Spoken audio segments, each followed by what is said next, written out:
السلام علیکم ناظرین، امید ہے آپ بخیر و عافیت ہوں گے۔ ناظرین، میں سیف اشرف ایک بار پھر سے ایک نئی ویڈیو کے ساتھ حاضر ہوں۔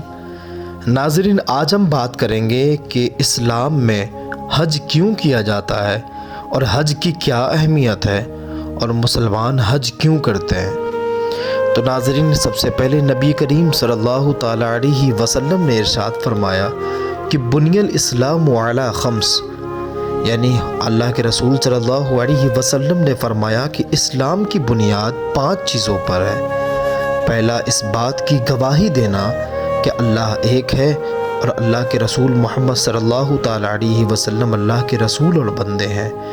دوسرا، نماز قائم کرنا، جس کے تعلق سے قرآن کریم میں کئی آیتیں آئی ہیں۔ تیسرا، روزہ رکھنا، اس کے تعلق سے بھی قرآن کریم میں بہت ساری آیتیں آئی ہیں۔ چوتھا، زکوٰۃ دینا، یعنی اپنی سال بھر کی سیونگ میں 2.5% اس مال سے نکال کر غریبوں اور ضرورت مندوں کو عطا کرنا۔ نمبر 5، حج کرنا۔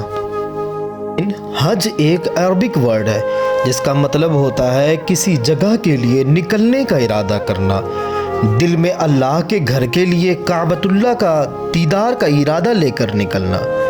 حج ہر مسلمان پر فرض ہے، ہر مسلمان کو حج کرنا ضروری ہے، مگر یہاں ان لوگوں کو چھوٹ دی جاتی ہے جن لوگوں کے پاس حج کرنے کی استطاعت نہ ہو، یعنی ان کے پاس اتنے پیسے نہ ہوں کہ وہ حج کر سکیں، یا پھر وہ لوگ جو بیمار ہوں یا پھر کسی ایسی بیماری میں ملوث ہوں جو حج کرنے کے درمیان میں ان کے لیے ایک آڑ بنے۔ حج کے لیے مسلمان کعبۃ اللہ جاتے ہیں جو کہ سعودی عرب میں ہے، اور کعبہ وہ ہے جو تمام مسلمانوں کا قبلہ ہے، یعنی شیعہ ہو، سنی ہو، جو بھی ہوں، جتنے بھی مسلمان ہوں، سارے کے سارے کعبۃ اللہ کی طرف ہی منہ کر کے نماز ادا کرتے ہیں۔ ناظرین، حج کے دوران کچھ خاص رسمیں ہیں جن کو ادا کرنا بہت ضروری ہے، اگر ادا نہ کی جائے تو اس صورت میں حج کی ادائیگی نہیں ہوتی ہے۔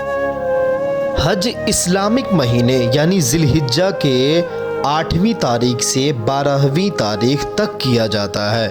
یہ اسلامک مہینہ کے لحاظ سے لاسٹ مہینہ مانا جاتا ہے، یعنی حج کی طرح عمرہ بھی کیا جاتا ہے، مگر حج اور عمرے میں فرق صرف اتنا ہے کہ حج صرف ذی الحجہ کے مہینے میں ہی کیا جاتا ہے جو کہ اسلامک مہینے کا سب سے لاسٹ مہینہ ہے، اور عمرہ باقی کسی بھی مہینے میں کر سکتے ہیں۔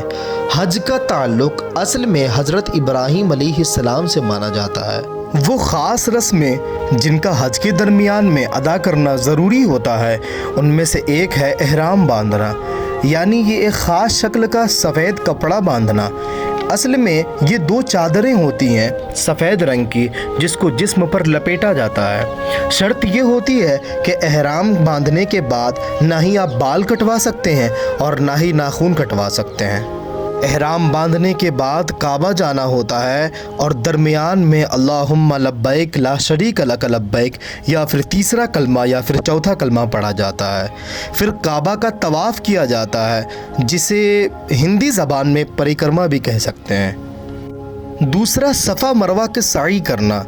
اصل میں یہ 2 پہاڑ ہے جس کے 7 چکر لگانے ہوتے ہیں، اور اس کی اصلیت یہ ہے کہ جب حضرت ابراہیم علیہ السلام کی بیوی حضرت ہاجرہ نے اپنے بیٹے حضرت اسماعیل کے لیے پانی کی تلاش میں ان دونوں پہاڑ پر دوڑ لگایا تھا، اسی وجہ سے اسی سنت کی ادائیگی کے لیے آج لوگ ان پہاڑوں پہ دوڑ لگاتے ہیں جنہیں صفا مروہ کا سعی کہا جاتا ہے۔ مکہ سے قریب 5 کلومیٹر کی دوری پر منا نام کی ایک جگہ جسے مقام منا کہا جاتا ہے، جہاں سارے حاجی اکٹھے ہوتے ہیں اور وہاں رک کر عبادت کرتے ہیں، اور اگلے ہی دن میدان عرفات میں پہنچتے ہیں اور اکٹھے ہو کر وہاں پر دعا مانگتے ہیں۔ اس کے بعد شیطان کو پتھر مارنے کی رسم ادا کی جاتی ہے۔ حاجی لوگ واپس مقام منا لوٹتے ہیں جہاں پر 3 کھمبے جس کو شیطان کا پرتیک مانا جاتا ہے۔